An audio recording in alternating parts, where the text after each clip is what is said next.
What's up, guys? And you join me, Justin, and I'm sitting in the new Land Rover Discovery Sport.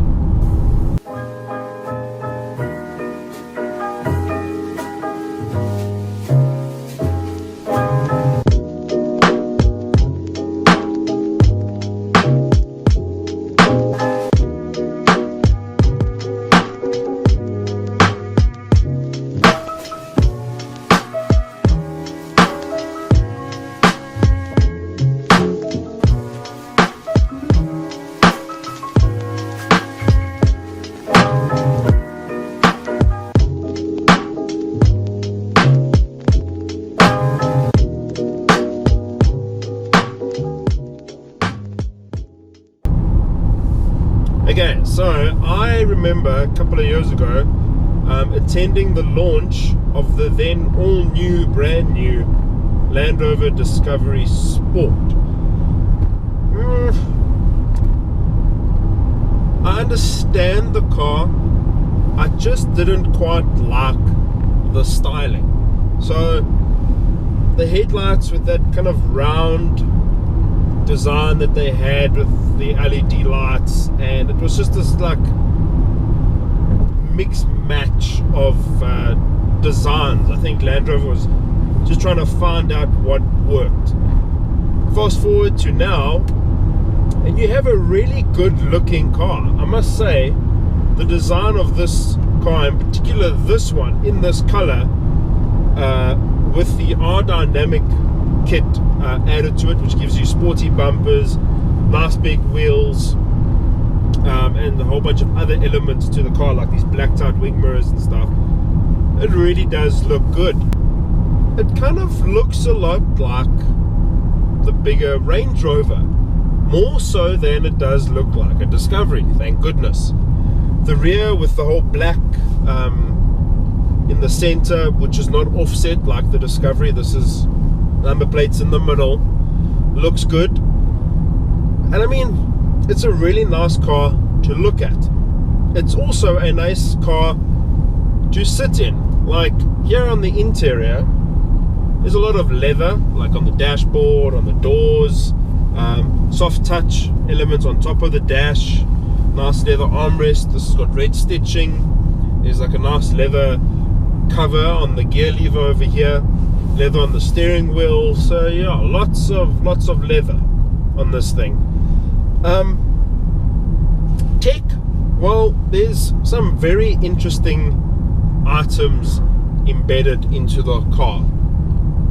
First off, you got this new center console, which takes some getting used to, and I will admit is a bit finicky at times. Like, you got to push buttons to then interact with other buttons to do something that the first button should have done. For example, changing the velocity of the air coming out of the air vents. You have to push a button, then you have to turn a dial, and then you got to turn it back again, and then push a button again.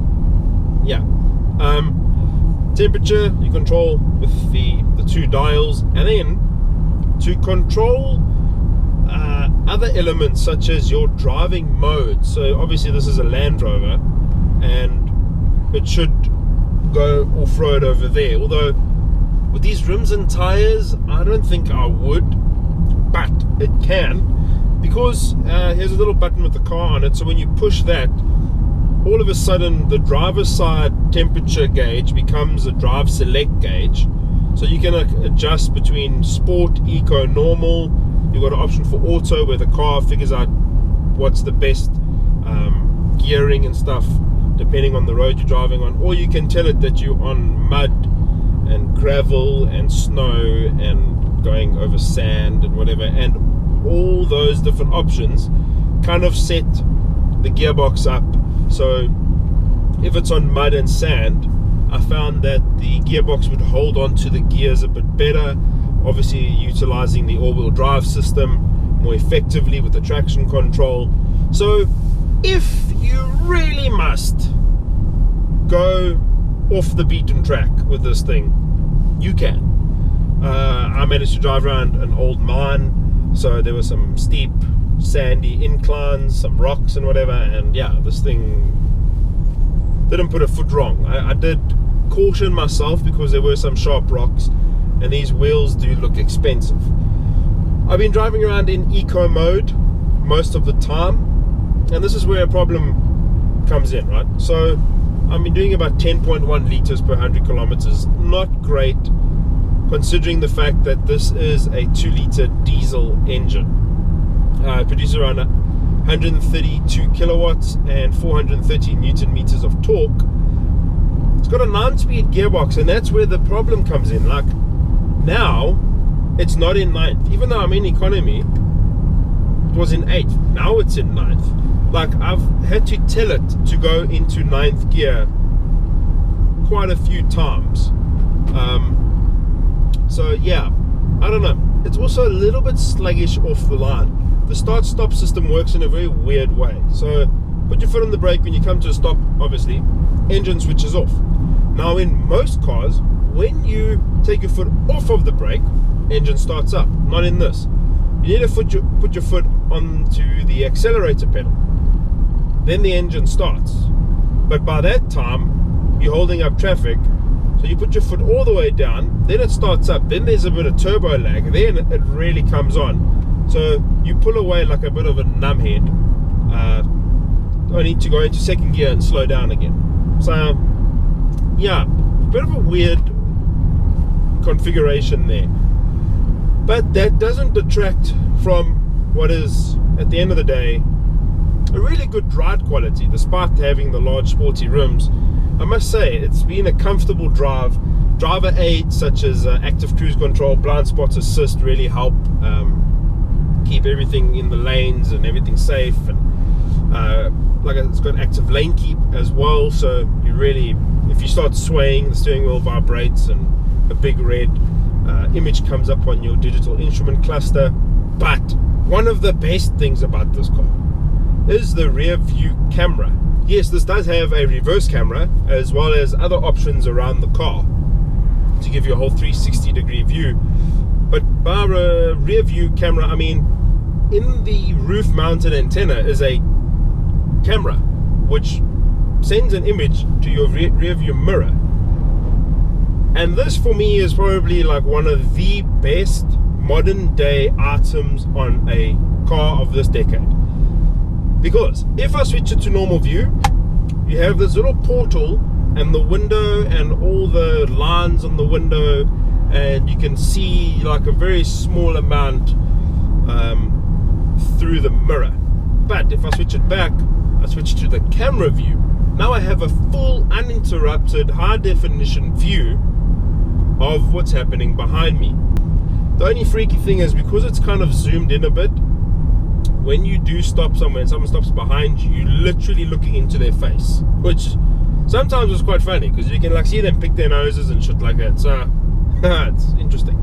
But anyways, that's one of the views that I like. There's also a heads-up display and a whole lot of other features like the 4x4 eye feature, which kind of like lets you monitor and do things to get you out of a tough situation. For example, you've got a low traction launch, so you're stuck in a little bit of mud, road's a bit slippery, you've come to a stop, you need to get going again, push that, off you go. You've got a wade sensor, so you need to go through some water, you push this and it will tell you if you're in the danger zone of water getting into places that it shouldn't be getting into. There's off-road information, which that lets you monitor which wheels have traction, which wheels are losing traction, what wheels are getting drive. So that's pretty cool. There's a whole lot of other features involved in here. There's so much. There's like menus within menus within menus. But here's the thing, as nice as what those things are, I don't really think an owner will be using that. They'll probably be using stuff like the ambient lighting more, which also, when you go into that, there's like a host of different colors you can choose from. It's not one or two, there's like 20 different colors here. So it's not just blue, you can change what kind of blue you want. So that's pretty cool. There's wireless charging, a whole lot of USB ports, and a Meridian sound system on this car. This is the HSE, so it comes with like basically all the stuff. Do I like it? Yes. Would I take it off-road? No. The price, here in South Africa, you're looking at around just under 900,000 Rand. So it's costly, but it's a good car, and I think Land Rover has refined the Discovery Sport really well.